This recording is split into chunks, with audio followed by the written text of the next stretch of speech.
Welcome to episode 148, which is a Girl Take the Lead soundbite. And a soundbite is a shorter episode that builds on a previous topic, like our episode today, or it can be a quick inspiration. And I'm your host, Theo Canny. In our previous episode with Bernadette Smith, we talked about diversity, equity, and inclusion and covered a variety of topics. One of them was about empathy and sympathy. While we have covered that topic with Brené Brown's book, Atlas of the Heart, I found another which you might find interesting.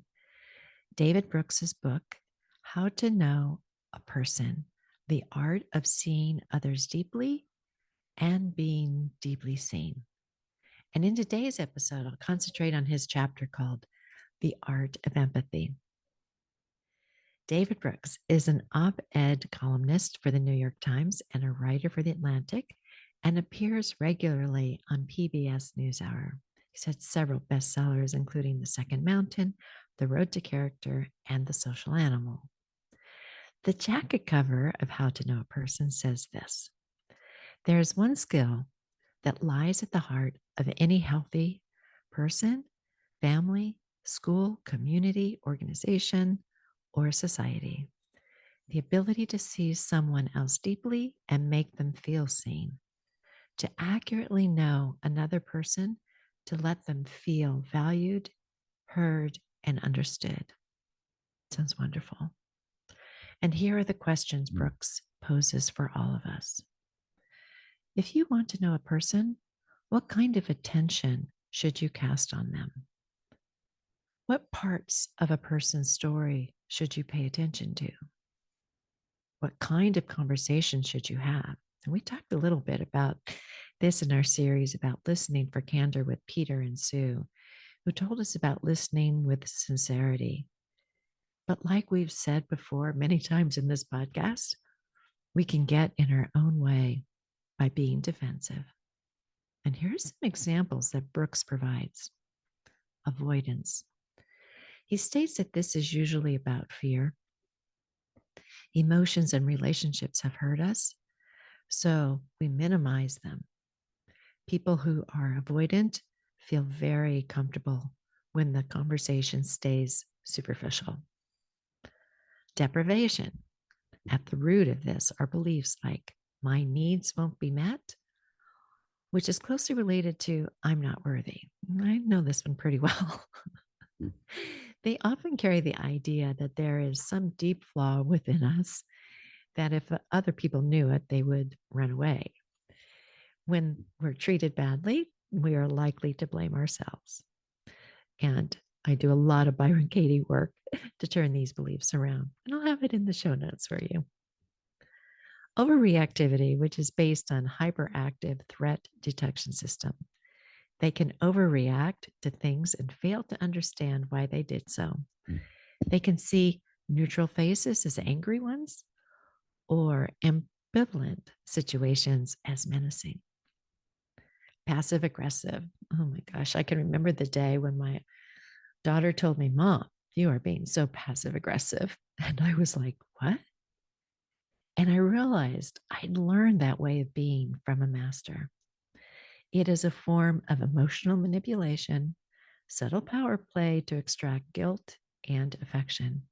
And it's a way to sidestep direct communication by a person who fears conflict, who has trouble dealing with negative emotions. Know that one too well. You may remember in our episodes about internal family systems, IFS, we learned there are parts of us that served us at one time. So these defenses worked for us and helped us defend ourselves. And if you'll remember, we made the point that there's no bad parts. But if we don't heal these wounds, these are problems with the way of being defensive.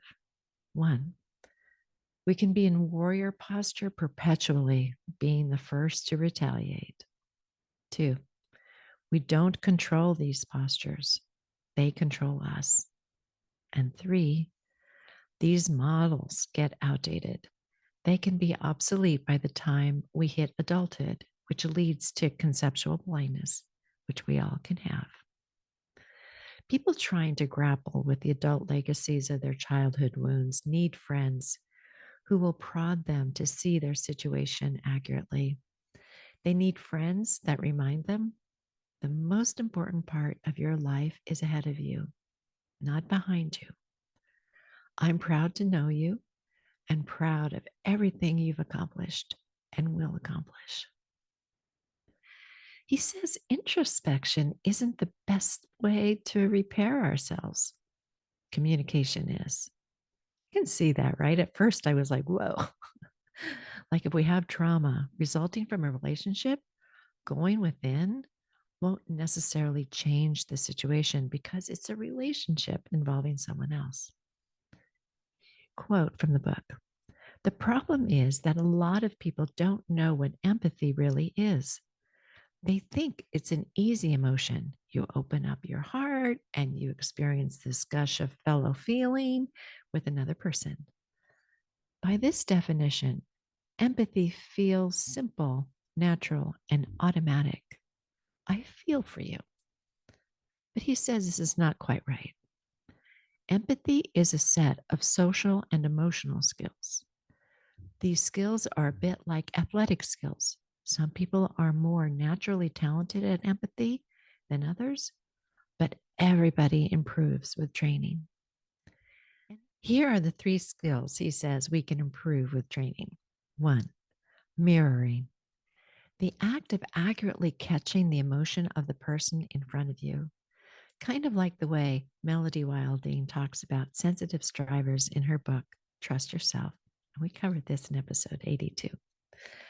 People who are good at mirroring have the ability to finally distinguish between different emotional states. 2, the second skill is mentalizing, which comes from relying on our own experience and memory, and we project our memories onto another situation. For example, we don't see a woman crying. We see a woman who has suffered a professional setback and a public humiliation. 3, the third empathy skill is caring. His example of this is that con artists are very good at reading people's emotions, but we don't call them empathetic because they don't have genuine concern for the people they are reading.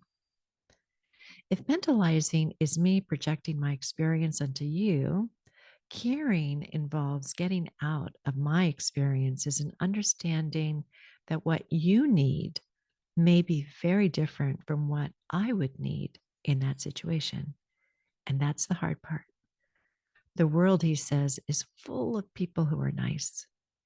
There are many fewer who are effectively kind. If you've ever wondered if you're high or low in your empathic listening, Brooks provides the Baron Cohen statements that can help you discern that. And I'll have that in the show notes for you. I'm going to guess, though, that if you're listening to this podcast and enjoying it, you're more than likely a high empath and are usually aware of the subtleties in any situation. Sense, tastes, emotional tremors in the room, and can locate the person who is feeling upset and left out. You make people feel seen. Here are some practices Brooks gives us to work on our empathic skills. 1, contact theory. I read this as creating a shared purpose, as we mentioned in our episode with Peter and Sue about listening with candor. 2, draw it with your eyes closed. In other words, take the time to observe others around us like the way actors do when they're learning a character. 3, literature. Researchers have found that people who read are more empathic. We get enmeshed in the emotional life of the characters. I know I do, and I really hate it when my favorite characters are not treated well. And 4, emotion spotting or mood reader. Leaders who are good at recognizing and expressing emotions have a huge effect on those around them.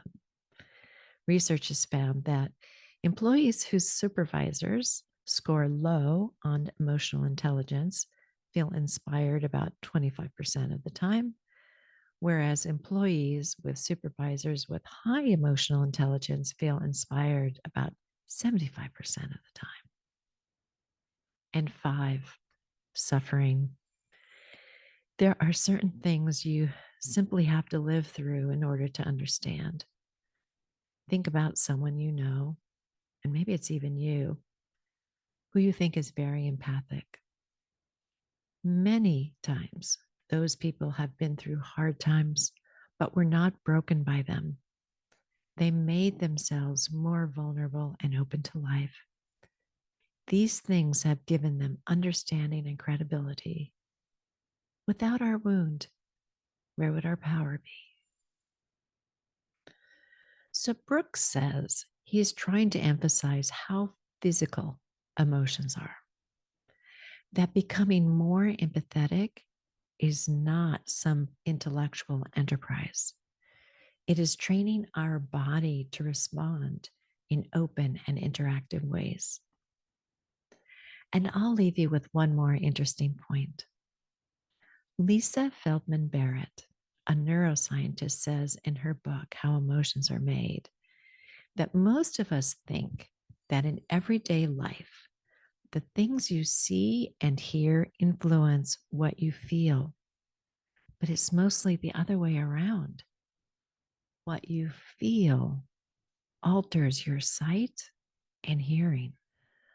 All of this from just one chapter, you guys. Whoa. I think we'll be coming back to this book. There's a chapter about energy we bring into a room. I cannot wait to cover with you.